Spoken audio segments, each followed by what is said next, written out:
Chapter 2. The Meeting. By mid-afternoon, Valentina was in her element. The rhythm of the nib scratching paper soothed her nerves.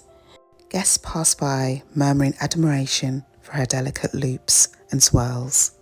It wasn't until she heard a soft click that she realised someone was watching her.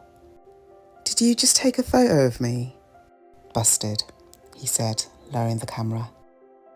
The voice belonged to a man leaning casually in the doorway, camera raised. He grinned unapologetic.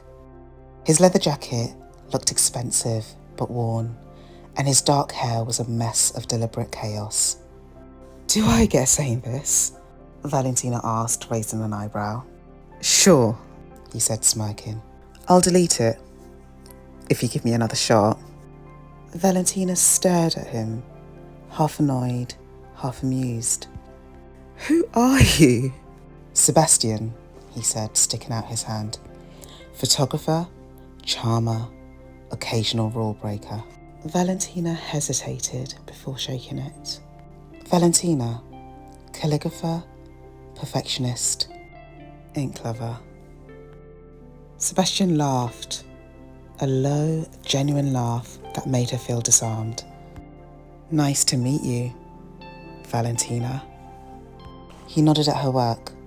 "You're good. Like, really good." "It's nothing special," she said automatically. Sebastian raised an eyebrow. "If that's nothing, then I'm just a guy with a camera. Don't undersell yourself." Valentina felt her cheeks warm. "The details make the art," Sebastian said softly, his voice teasing but kind. The words settled somewhere deep in her chest. Before she could think of a reply, he slung his camera over his shoulder and gave her a cocky grin. "I'll send you the photo later, if it's good. If not, we'll pretend I never existed."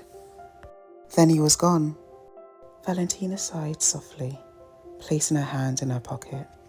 Her fingers brushed against something unexpected, a crumpled piece of paper that hadn't been there before.